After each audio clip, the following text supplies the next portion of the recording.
Hi, everybody. My name is Sarah Klibanoff. I live in Livingston, New Jersey, and I just want to thank Rabbi Nafi Orlovsky for the great opportunity to give you a short of our Torah today for Hanukkah and for Shabbos. Quick little shout out to his beautiful wife Tali and their adorable little kids.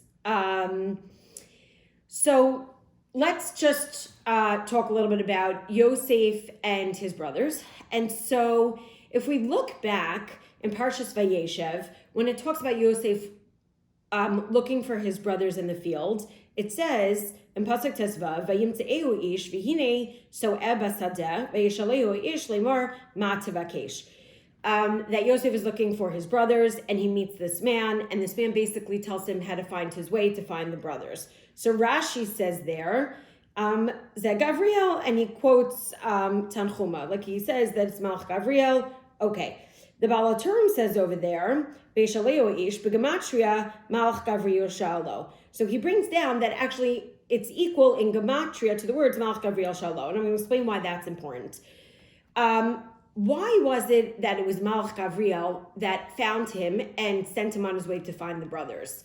What else do we know about Malach Gavriel? And this comes from the Sefer Be'eros Yitzchak. And he says like this, that we know Malach Gavriel was the one that was sent to destroy Sodom. So Malach Gavriel has this koach of gvura, of strength. So what does he need strength to tell Yosef how to go find his brothers? In Bris Bein Absarim, Hashem laid out the plan that eventually the Jewish people are going to be going down to Mitzrayim, Kiger Yeh Zarecha, that they're going to end up being strangers in a foreign land. The fulfillment of that promise has to come to fruition, and Hashem puts it in Malach Gavriel's hands and says, no matter what happens, even if you have to use Gvura, you have to get them down to Mitzrayim. And so in this case, everything could have gone wrong, right? So if Yosef is just roaming around and then he just goes home and he doesn't find his brothers, that's going to be a problem, because really Yosef has to get sold, and the trajectory of the whole entire story, they have to end up down in Mitzrayim. And therefore, that is why Malach Gavriel was involved there. So in our Parsha, Parshas Mikeitz, some of the brothers end up in front of Yosef, and it says in Pasuk Zayin, Vayar Yosef esachav, Vayakirim, and he recognized them, Vayisnaker alehem, Vayidaber itam kashos. So, and then all of a sudden he recognizes them, but Vayisnaker alehem, so then he makes himself foreign to them. And then he's tough with them. And so here, what's so interesting is that the Baal HaTurim says, Vayisnaker b'gematria al yedeha ish Gavriel. That is in gematria, Vayisnaker is al yedeha ish Gavriel, through Malach Gavriel.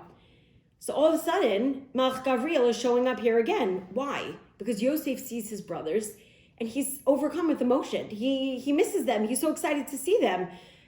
And then Malach Gavriel's like, no, this is not the plan. Why? Because Yaakov's not down, Binyamin's not down. I have this koach gvura. I have to step in here and make sure the plan goes according to what it's supposed to be. And so therefore he has to step in, and he actually, it's beautiful how it's described, how he pulls Yosef out of the room and he talks to him, and then Yosef goes back in and he says, okay, he speaks to them harshly. And so on this night of Zos Chanukah, on the last night of Chanukah, when we truly believe that there are miracles all around us, we hope that in our own lives, we can see the Yad Hashem clearly, and it doesn't have to be in hindsight. It doesn't have to be looking back and seeing the little pieces fit together, but that every day we should experience the Yad Hashem in an easy and clear fashion. I wish you all a freilichen and a lichtige Chanukah.